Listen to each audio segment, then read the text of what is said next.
2024년도가 벌써 1월이 지나고 2월이 되었습니다. 시간이 유서와 같이 빠르게 흘러가고 있음을 느끼게 됩니다. 해마다 새해가 되면 우리 그리스도인들은 거룩한 결심을 합니다. 그리스도인들이 가장 많이 하는 새해의 거룩한 결심은 무엇일까요? 첫 번째가 성경 일독입니다. 올 한해는 꼭 성경을 일독하겠습니다. 결심을 해요. 두 번째는 작전 기도하겠습니다. 그래요. 시간을 정해서 기도하거나 새벽 기도에 꼭 나가겠습니다. 그런 결심을 합니다. 세 번째는 전도하겠습니다. 그리고 네 번째는 봉사하겠습니다. 주님의 몸된 교회를 위해서 헌신하겠다는 그런 거룩한 결심을 하곤 합니다. 새해가 밝아온 지 한 달이 지났는데 여러분이 작정한 거룩한 결심을 얼마나 실천하고 있는지 점검해보는 시간이 되시길 바랍니다. 예전에 무한도전이라는 예능 프로가 있었습니다. 이 무한도전이 많은 사람들에게 큰 웃음을 주었어요. 무려 13년 동안 장수했던 프로그램입니다. 연예인들이 지하철과 달리기 시합을 해요. 무모한 도전이죠. 그런데도 될 듯 말 듯 하면서도 참 안타까운 아쉬운 그러한 도전을 우리에게 주기도 했고요. 또 조정 시합을 해요. 조정. 선수들과 함께 훈련하면서 그렇게 자신을 단련합니다. 그리고 직장인 체험을 한다고 무한상사 그 프로그램으로 많은 사람들에게 웃음을 주었습니다. 보통 이하의 연예인들이 무모한 도전으로 시작하지만 도전을 거듭할수록 재능이 점차 좋아지는 것을 발견하게 됩니다. 무한도전에 출연한 연예인들 중에 사생활에 문제 있는 그런 사람들을 제외하고는 모두가 성공했다는 것을 알 수가 있어요. 지그 지글러라는 세계적인 동기부여가가 이런 책을 썼습니다. 시도하지 않으면 아무것도 할 수 없다. 시도하지 않으면 아무것도 할 수 없다. 도전도 재능이라는 거예요. 이 책은 시도하지 않으면 아무것도 얻을 수 없다는 것을 우리에게 가르쳐 줍니다. 제가 덕성교회에 부임한 지 벌써 7년 차가 되었습니다. 제 막내가 초등학교 입학할 때 왔는데요. 벌써 이 아이가 중학교에 입학하게 되었어요. 6년의 시간이 흐른 거죠. 6년 동안 아이들과 함께 제가 퇴근하고 탁구를 쳤어요. 이 시골에서 구멍가게도 없는 이 시골 동네에서 아이들이 심심해 하잖아요. 그래서 탁구를 쳤습니다. 2대2로 그렇게 복식을 하면서 탁구를 쳤어요. 막내가 그때까지만 해도 탁구대에 가슴이 닿았어요. 막 펄짝펄짝 뛰면서 탁구를 했거든요. 근데 어느덧 이 아이가 커가지고요. 삼형제 중에 탁구를 제일 잘 쳐요. 형아들이 이겼다고 되게 좋아해요. 탁구를 계속 하다 보니까 이제 새 아이들 중에 재능이 제일 낫다는 것이 발견이 되는 것입니다. 무슨 일이든지 꾸준히 하다 보면 우리가 전문가는 아니더라도 자신감을 얻게 됩니다. 작심삼일이라는 말이 있잖아요. 작심삼일. 굳게 먹은 마음이 사흘을 가지 못한다는 뜻입니다. 하지만 우리가 작심한 것을 행동으로 옮기지 못한다 하더라도요. 3일에 한 번씩 다시 작정을 하게 되면 언젠가는 그 일을 이루게 된다는 것입니다. 올해 우리 교회 남자 집사님 두 분이서 거룩한 결심을 했어요. 매일은 아니더라도 주일만큼은 새벽 기도에 나오자는 그런 결심을 했대요. 여러분들 참 대견하지 않습니까? 저는 감동을 받았어요. 그분들이 작심을 했지만 결심을 했지만 한 번도 못 나왔어요. 그래도 얼마나 하나님께서 기뻐하시겠습니까? 이분들은요 반드시 주일날 새벽 기도에 나옵니다. 그리고 하루하루씩 더 늘려가게 될 줄로 믿습니다. 내일은 월삭 새벽 기도회가 있어요. 성전에 나와서 기도함으로 주님의 은혜와 능력을 공급받아 2월 한 달간도 승리하시길 바랍니다. 힘들고 어려울수록 우리는 기도의 자리를 사모해야 돼요. 거룩한 자리를 사모해야 됩니다. 특별히 교회의 중직자들, 구역장님들, 신도의 임원들, 안수이사님들, 교학교 교사들은 꼭 나와서 기도하시길 바랍니다. 지금은 우리가 더욱더 교회를 위해서 기도할 때입니다. 그리고 한 사업체를 운영하는 사장님들, 기도하는 자리에 나오세요. 사장이 기도하면요, 하나님이 그 사업장의 경영주가 되어주십니다. 직장인들도 마찬가지예요. 일터를 위해서 기도하십시오. 그러면 여러분들을 통해서 그 일터가 복을 누리게 됩니다. 한 가정의 영적인 가장들도 나와서 기도하세요. 가장이 기도하면요, 그 가정에 하나님께서 평화를 허락해 주십니다. 우리 남자 집사님 두 분이서 거룩한 결심을 하며 서로에게 선한 영향력을 끼쳤듯이 여러분이 누군가에게 선한 영향력을 끼치시길 바랍니다. 그런 의미에서 옆 사람과 인사 나누겠습니다. 내일 새벽에 만납시다. 내일 새벽에 만나기로 약속했습니다. 지구 역사상 가장 많이 팔린 책이 있어요. 세계에서 가장 많이 팔린 책이 무엇일까요? 사지선다형입니다. 첫째, 몰몬경. 2번, 코란, 이슬람 경전입니다. 3번, 셰익스피어 작품. 4번, 성경. 뭐가 제일 많이 팔렸을까요? 성경이죠, 성경. 몰몬경이요, 1억 5천 부 이상 팔렸대요. 코란, 이슬람 경전이 8억 권. 이슬람 교도들이 많다는 것을 알 수 있죠. 그 다음에 세 번째가 셰익스피어 작품, 유명한 책들이잖아요. 이 책들이 30억 부 이상 팔렸대요. 그리고 성경이 무려 100억 부 이상 팔렸다고 합니다. 그런데요, 아이러니하게도 사람들에게 가장 많이 읽혀지지 않는 책이 성경이래요. 안타까운 현실 아닙니까? 돈 주고, 비싼 돈 주고 샀는데 성경 얼마나 비쌉니까, 요즘? 4만 원 이상 돼요, 요즘. 근데 이 성경을 비싼 돈 주고 사가지고 읽지를 않아요. 읽지를 않아요. 얼마나 안타깝습니까? 사람은요, 밥 한 끼만 굶어도 허기집니다. 어떤 분은 밥 시간을 놓치면 막 짜증이 난대요. 화가 나고 손이 떨리고 그렇대요. 사람이 밥 한 끼만 굶어도 이렇게 힘이 든데 영의 양식은 왜 이렇게 소홀히 하는지 모르겠어요.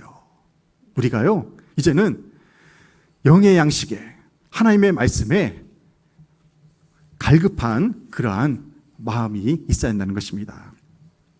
누가복음 10장에 보면 어떤 율법교사가 예수님께 이렇게 질문합니다. 예수 선생님, 무엇을 하여야 영생을 얻을 수 있습니까?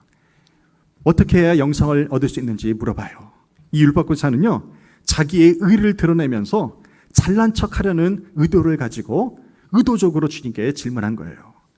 예수님은 이렇게 교만한 자가 의도를 가지고 질문을 하면요, 역으로 질문하면서 깨우침을 주는 경우가 많이 있습니다. 율법사가 무엇을 하여야 영생을 얻을 수 있습니까? 질문하자 예수님이 역으로 이렇게 질문하십니다. 율법에서는 뭐라고 말하며 또한 너는 그것을 어떻게 믿느냐? 그렇게 질문합니다. 예수님은 교만한 율법교사에게 너는 그것을 어떻게 읽느냐? 그렇게 질문하셨어요. 왜 그렇습니까? 성경을 읽을 때 율법교사들처럼 법조항 외우듯이 문자적으로 하나님의 말씀을 읽으면 아무 소용이 없다는 것을 가르쳐주기 위함입니다.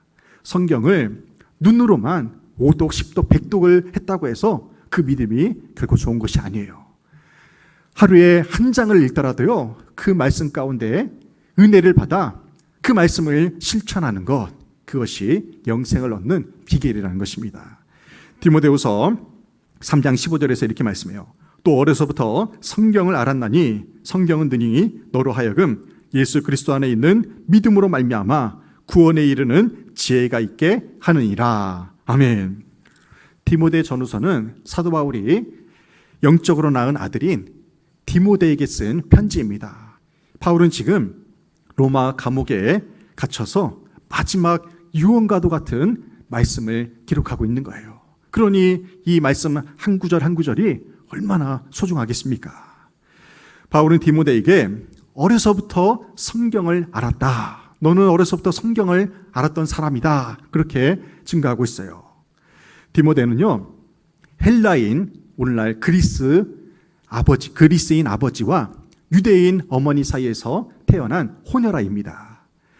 다신사상을 가진 헬라 출신의 아버지의 영향을 받지 않고 디모데는요, 유일신 하나님을 섬기는 어머니와 외할머니의 믿음을 전수받은 것입니다.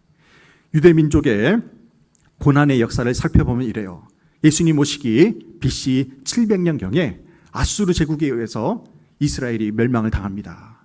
그리고 하나님의 은혜로 다시 회복이 되었어요. 그러다가 또다시 로마 제국의 1차 침공 때 무려 110만 명이 죽습니다. 그리고 2차 침공 때 58만 명이 죽어요. 무려 170만 명 이상이 비참히 죽임을 당했는데요. 그래도 이스라엘 민족은 살아납니다. 그 후로 이스라엘이 흩어져요. 그것을 디아스포라라고 합니다. 전 세계에 흩어져서 그들이 생활을 하게 돼요. 왜요? 나라를 잃어버렸기 때문에. 그런데도 이스라엘이 무너지지 않습니다. 그거 신기하지 않습니까? 한 나라가 정복을 당하면요. 우리나라는 보십시오. 일본에게 정복을 당했을 때 어떻게 했습니까? 일본의 문화를 심어줬어요. 그래서 우리가 일본만도 자연스럽게 하게 되고 그런 일본의 문화를 자연스럽게 우리가 나타내게 되는 것이죠. 그런데 이스라엘은 그렇지 않았다는 거예요. 왜 그럴까요? 이스라엘이 1000년 이상을 그렇게 나라 없는 민족으로 살았는데도요. 그들은 나라의 민족성을 잃어버리지 않았어요. 거기도 전 세계에 흩어져 있는 유대인들이요. 노벨상 수상자의 3분의 1을 차지하는 그러한 놀라운 역사를 이어갑니다. 이스라엘 정신사가요. 전 세계의 80에서 90%를 그렇게 주도하고 있어요. 어떻게 이런 일이 일어날 수 있을까요? 크게 두 가지 이유가 있습니다. 첫째는요. 그들이 토라를 공부하는 것입니다. 토라를 공부해요. 토라는 율법입니다. 모세오경 있죠? 창출 레위신. 이 5개의 성경을요. 3살 때부터 달달달 외워요. 이스라엘 어린아이들이 태어나면요. 3살 때 무엇을 가지고 그 나라의 히브리어를 가르치냐면 성경을 가지고 히브리어를 가르칩니다. 우리나라로 치면요. 한글을 가지고 성경을 가지고 한글을 가르치는 것과 마찬가지예요. 어려서부터 성경을 통해서 한글을 깨우치고 그 말씀을 외우다 보니까 그들의 민족성이 강해지는 것입니다. 두 번째는 토라를 가르치는 랍비를 민족의 긍지로 여깁니다. 이스라엘 사람들은요. 성경 과외를 받아요. 율법 과외를 받습니다. 그러니 그 말씀이 얼마나 마음판에 강하게 심겨지겠습니까? 한국교회는 역사적으로 말씀을 사랑하는 전통이 있어요. 우리나라 기독교 역사를 보면 특이하게도요. 선교사가 들어오기 전에 먼저 하나님의 말씀이 외국에서 번역돼 가지고 그 말씀이 한국에 먼저 들어왔어요. 사람들이요. 이 성경이 무엇인지도 모르고 그냥 먼저 읽었다는 거예요. 쪽복음을. 그러다가 선교사가 와서 복음을 전하는데요. 나 그거 알아. 나 그 얘기 알아. 그렇게 나오는 거예요. 얼마나 은혜롭습니까? 우리 한국교회는요.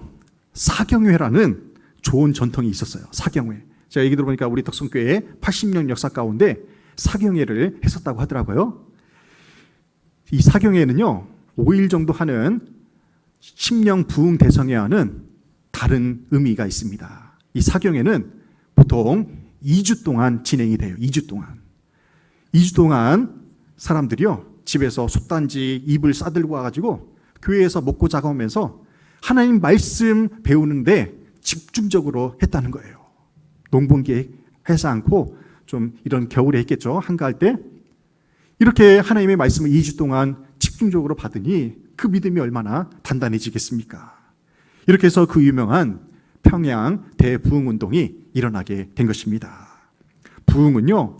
단순히 숫자가 늘어나는 것이 부흥이 아니에요. 우리의 심령이 변화되는 것을 가리켜서 부흥이라고 말하는 것입니다. 성경이 왜 소중한 것입니까? 하나님의 사랑이 담겨 있기 때문에 이 성경이 소중한 거예요. 이 성경을 통해서 우리는 하나님의 사랑을 깨닫게 되고요. 또한 우리의 인생의 모든 문제의 해답을 이 말씀을 통해서 알 수가 있는 것입니다. 이 시간에는 우리가 성경을 읽어야 되는 3가지 이유를 살펴보면서 은혜를 나누고자 합니다. 첫째로 성경을 읽어야 되는 이유는요. 구원에 이르는 지혜를 주는 책이 성경이기 때문에 우리 성경을 가까이 해야 됩니다. 디모데후서 3장 15절 하반절에서 이렇게 말씀해요. 성경은 능히 너로 하여금 그리스도 예수 안에 있는 믿음으로 말미암아 구원에 이르는 지혜가 있게 하느니라. 아멘. 성경 66권은 약 1500년 동안 40여 명의 기자들에 의해서 기자들이 하나님의 감동을 받아 기록한 책입니다. 물론 사람이 기록한 책에도요, 감동을 줘요. 눈물이 납니다. 또 지혜와 정보가 있어요. 하지만 성경의 유일한 장점은 뭐냐면요, 성경만이 구원에 이르게 된다는 것입니다. 세상에 아무리 감동을 주는 책도요, 구원을 줄 수 없어요. 하지만 이 성경은 우리를 구원에 이르게 한다는 것입니다. 성경이 하나님의 감동으로 기록되었다고 했어요. 이 감동이 무슨 의미냐면요, 생기를 밀어넣는다 하는 뜻이에요. 생기를 밀어넣는다.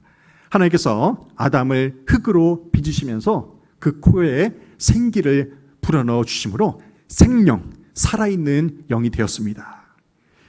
성경의 기자들이 성경을 기록할 때도 마찬가지예요. 하나님이 그들에게 생기를 불어넣어 주심으로, 감동을 주심으로 하나님의 말씀을 기록할 수 있었던 것입니다. 그래서 사람들이 하나님의 말씀을 읽으면요, 그 말씀을 믿음으로 읽으면 성령의 감동을 받아서 변화된 삶을 살게 되는 거예요. 아미스타드라는 영화가 있습니다. 19세기에 노예무역이 활발히 일어날 때 아프리카 쿠바에서 53명의 흑인 노예들을 미국인들이 붙잡아가지고 배에 태워서 미국으로 가고 있었어요. 그때 흑인 노예들이 폭동을 일으켜가지고요, 미국 선원들을 다 죽입니다. 2명만 남기고 다 죽여요. 그 2명은 이제 배를 운행을 해야 되기 때문에 2명만 남기고 다 죽였어요. 그리고 쿠바로 다시 돌아가자고 그렇게 협박을 해요. 그런데 이 미국인 선원 2명이 꾀를 내가지고 쿠바로 가지 않고 미국으로 항해를 한 것입니다. 어떻게 됐을까요? 다 붙잡혀가지고 철창에 갇히게 되었습니다. 꼼짝없이 이들은 53명의 흑인들은 이제 노예 생활을 해야 되는 그런 상황이에요. 이 상황에서, 철창에 갇혀 있는 그 상황에서 두 사람이 우연히 성경을 보게 돼요. 그곳에 성경이 어떻게 들어갔는지 모르지만 두 사람이 우연히 성경을 보게 됩니다. 그 화면 보세요. 한 사람이 성경을 들고 그것을 읽으려고 하니까 한 사람이 이렇게 말해요. 뜻도 모르면서 읽은 척 하지 마라, 읽는 척 하지 말라고 하는 거예요. 그런데 이 성경을 들고 있는 사람이 이렇게 말합니다. 척하는 게 아니라 내가 좀 알 것 같아, 그렇게 말을 해요. 호기심이 생겨가지고 둘이 이야기를 이어가요. 다음 보세요. 성경을 보면요, 우리나라 성경은 아니지만 영어 성경에는 사파가 들어가 있어요. 그림으로 그 상황을 묘사를 합니다. 영어 성경은 대부분 그래요. 근데 그림을 보면서, 영어를 모르니까 그림을 보면서 설명을 하는 거예요. 그가 태어나자 모든 게 변했다는 거예요. 예수님이 태어나는 그 복음서 말씀을 지금 펴고 있는 거예요. 그래서 한 사람이 호기심에 물어봐요. 그가 누구냐? 그가 누구기에 태어났길래 이 세상이 변하기 시작하냐? 다음 보세요. 그래서 주님을 설명을 합니다. 넘기면서 그 사람이 손으로 사람들의 병을 낫게 해줬대. 그리고 그 사람의 머리에는 동그란 게 따라다녀. 저 동그란 게 뭐예요? 성호입니다. 성호. 여러분들 성지순례를 가보면 우리 초대교회 박해 시절에 벽화에다가 성화를 많이 그려놨어요. 거기에 보면 예수님의 머리에는요, 동그란 것에 십자가를 표시를 했어요. 구분하기 위해서. 그리고 예수님의 제자들은 그냥 동그랗게 성인의 표시로 저렇게 성호를 그려놓습니다. 그리고 예수님이 애들을 축복해주는 그런 이야기를 나누어요. 다음 보세요. 그런데 그 예수님이란 사람이 십자가에 달려 죽었대, 그렇게 말을 해요. 그러니까 한 사람이 그렇게 물어보는 거예요. 저 사람도 죄를 지었나 보다. 죄를 지었기 때문에 저렇게 무거운 십자가 상에서 비참하게 죽었겠지, 그렇게 말해요. 그런데 그 성경을 들고 있는 사람이 설명을 하는 거예요. 우리는 죄 지어서 이곳에 와 있는 거냐? 그게 아니다. 저 사람은 사람들의 죄를 대신 지고 대신 죽은 거라고 말한다, 그렇게 얘기를 해요.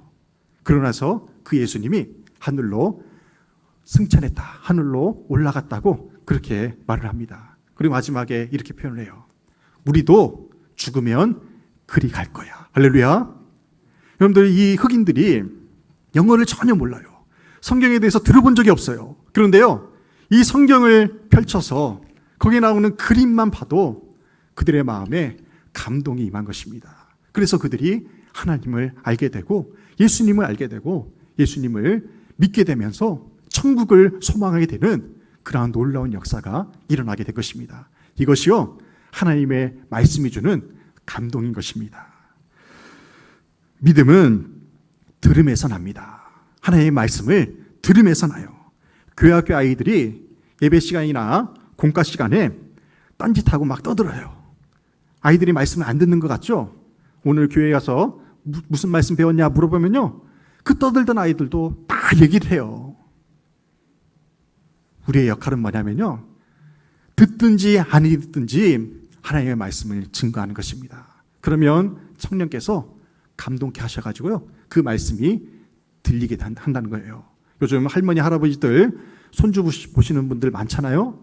할머니 할아버지들의 역할이 중요해요. 아이들에게 무엇을 가르쳐야 됩니까? 성경을 가르쳐야 돼요. 성경을 가르쳐야 됩니다. 그래야 그 아이들이요, 디모데와 같이 어려서부터 성경을 알아 말씀대로 살아갈 수가 있는 것입니다.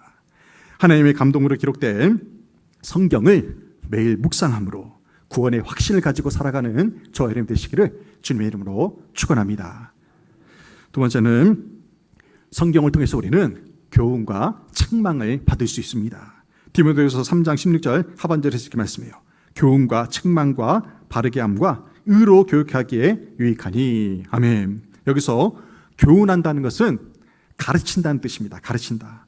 가르친다는 말을 더 구체적으로 표현하면요, 참과 거짓을 구분할 줄 아는 눈을 갖게 한다는 것입니다. 교훈한다, 가르친다는 참과 거짓을 분별할 줄 아는 분별력이에요. 우리가 성경의 진리를 몰랐을 때는요, 인류의 조상을 침팬지로 알았어요. 원숭이로 알았습니다. 진화론으로 그렇게 배웠잖아요, 학교에서. 원숭이가 진화해서 서서히 인간이 되었다고 그렇게 알고 있었어요. 하지만 우리 그리스도인들은 그렇지 않잖아요. 성경을 처음 배울 때 성경의 첫 부분이 무엇입니까? 창세기 1장 1절. 태초에 하나님이 천지를 창조하시니라. 아멘. 이 세상을, 우주 만물을 누가 창조하셨습니까? 하나님이 창조하셨어요. 그래서 우리는 창조론을 믿는 거예요. 우리는 우리의 조상이 원숭이 조상이 아닙니다. 우리의 조상은 첫사람 아담과 하와예요. 그래서 그리스도인의 가치관은요, 창세기 1장 1절. 태초에 하나님이 천지를 창조하시니라. 이 말씀을 믿느냐 믿지 않느냐에 따라서 우리의 구원이 나누어지게 된다는 것입니다. 하나님이 창조하셨다는 말은 뭐예요? 여러분들 자녀를 낳았잖아요. 자녀를 낳고 그냥 방치해 놓습니까? 아니잖아요. 끝까지 케어하고 돌보잖아요. 마찬가지로 하나님이 이 세상을 창조하셨다는 것은 이 세상을 끝까지 운행하신다는 그런 의미가 있어요.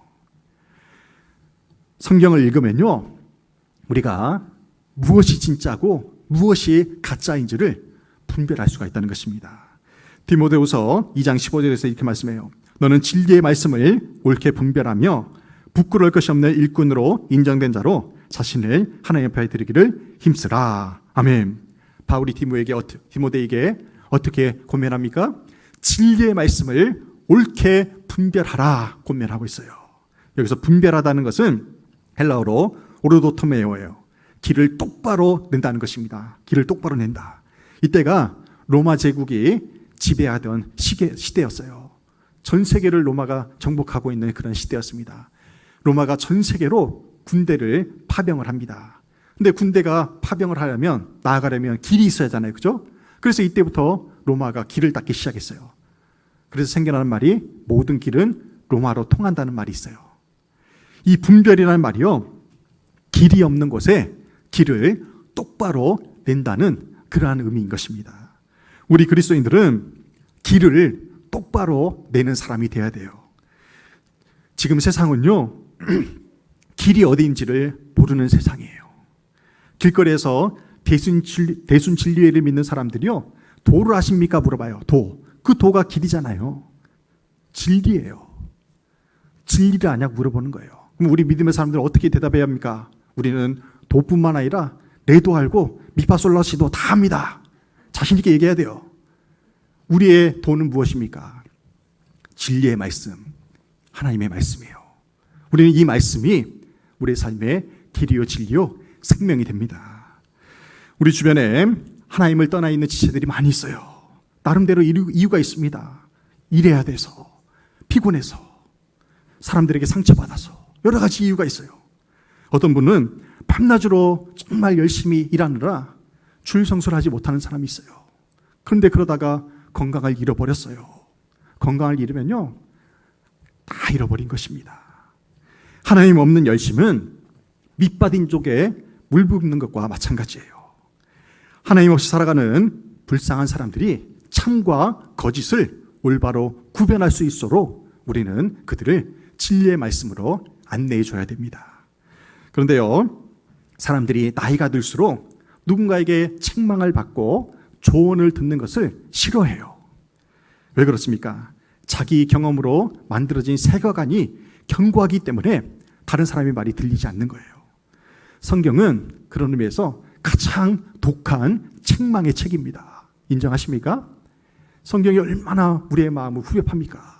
우리의 죄를 얼마나 드러내게 합니까?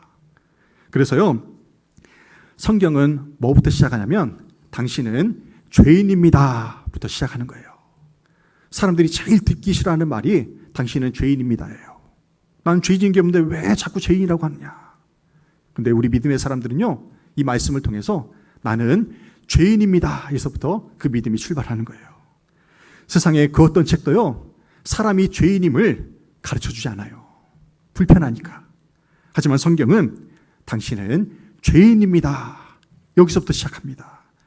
내가 죄인이라는 사실을 깨달을 때 우리는 비로소 주님의 인도하심을 받아 진리의 길을 나아갈 수가 있는 것입니다.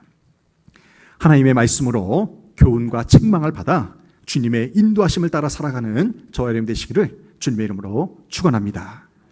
마지막 세 번째로, 성경은 바르게 함과 의로 교육하기에 유익한 책입니다. 여기서 바르게 한다는 것은 제자리로 돌아가게 하는 거예요. 제자리로 돌아가게 하는 것. 하나님을 떠나 있던 영혼들이 다시 말씀으로 돌아오게 하는 것. 이것이 성경의 역할입니다. 척추를 곧게 펴주는 카이로프랙틱이라는 분야가 있어요. 척추를 바르게 펴주는 분야가 있어요. 사람의 몸에서 제일 중요한 기둥이 척추잖아요. 그런데 현대인의 잘못된 생활 습관으로 인해서 척추가 구부러지거나 휘어지는 경우가 많다는 것입니다. 한국 사람들 대부분이 허리가 약해요.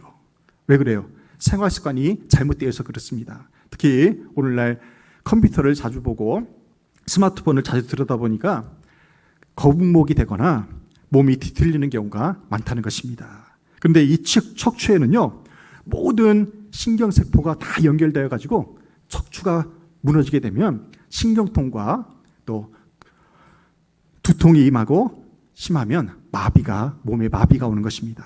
그럴 때는 먼저 척추를 쭉 곧게 편대요. 쭉 곧게 편 다음에 그 다음이 중요해요. 곧게 펴는 것으로 끝나지 않고 근육 운동을 해야 된대요. 근육 운동. 허리 근육 운동을 해야 그 척추가 다시 구부러지지 않는다고 합니다. 척추는 관성에 의해서 얼마 있다가 다시 제자리로 돌아가려는 그런 습성이 있어요. 한번 구부러진 허리가 그래서 쉽게 펴지지 않는 이유가 거기 있습니다. 근육 운동을 해야 바른 척추를 유지할 수가 있는 거예요. 척추를 곧게 편 후에 근육 운동을 해야 되듯이 하나님을 믿는 우리는 반드시 말씀 훈련을 받아야 되는 것입니다. 우리의 삶이 좌로나우로나 치우치지 않고 정도를 걷기 위해서는 의로 교육하기에 유익한 하나님의 말씀을 배워야 돼요. 그래서 예배 중에 선포되는 이 말씀을 우리는 귀담아 드려야 됩니다. 그리고 정기적으로 성경 공부를 해야 돼요. 이제 3월부터 성숙자반 성경 공부를 할 거예요. 여러분들 말씀을 배워야 됩니다. 그래야 우리 삶에 하나님의 그 은혜를 더 깊이 있게 체험할 수가 있어요. 예수님이 공생애를 시작하시기 전에 광야에서 40일 동안 금식 기도를 하셨어요. 주님이 줄이셨어요. 배고프세요. 그때 사단 마귀가 찾아와서 주님을 유혹합니다. 시험을 해요. 세 가지 유혹을 주님이 무엇으로 물리치셨습니까? 하나님의 말씀으로 사단마귀의 유혹을 물리치셨어요. 우리에게도 시시때때로 느닷없이 사단마귀가 우리를 유혹합니다. 시험해요. 그 시험을 우리가 무엇으로 이길 수 있습니까? 살아있는 하나님의 말씀으로 이길 수가 있습니다. 연초에 2024년도 암송 말씀 카드를 여러분들 코팅해서 각 가정에 나눠드렸어요. 여러분들 하루에 2, 3분만 그것을 읽으면요, 이제 연말이 돼 보십시오. 자동적으로 외워져 있습니다. 자동적으로 외워져 있어요. 하나님 말씀을 매일 읽으시길 바랍니다. 올해 덕성교회 80주년을 맞아서 이제 3월 달부터 성경 필사를 할 거예요. 전교인이 함께 성경 필사를 할 것입니다. 전에 해봤죠? 여러분들 함께 동참해서요, 하나님의 말씀을 쓰면요 3배, 4배 이상의 은혜가 임하게 돼요. 함께 하시길 바랍니다. 여러분들이 기도 노트에 기도 제목을 적듯이 설교 노트를 기록하세요. 사람의 기억이요 3일 간대요. 3일. 그래서 수예배가 생겨난 거예요. 주일 한 번으로 예배드리고 나머지 6일을 살려고 하니까 잊어버리는 거예요. 그래서 3일 밤 예배를 맞는 거예요. 하나님의 말씀을 기록해서 그것을 읽기만 해도 또 다른 감동이 옵니다. 또한 여러분에게 부탁하고 싶은 것은 영적인 동역자를 사귀시길 바랍니다. 서두에 남자 집사님 2분이서 거룩한 결심을 했잖아요. 그분은 영적인 동역자예요. 서로 좋은 것을 함께하는 그런 동역자가 있으면 얼마나 든든합니까? 내 기도 제목을 부탁할 수 있는 사람, 말씀의 은혜를 함께 나눌 수 있는 사람, 그런 사람이 한 명만 있다면 여러분의 신앙생활을 제대로 하고 있는 거예요. 하나님의 감동으로 기록된 성경을 믿음으로 읽고 듣고 묵상함으로 하나님의 인도하심을 받아 영육 안에 강건하게 살아가는 저와 여러분이 되시기를 주님의 이름으로 축원합니다. 아멘.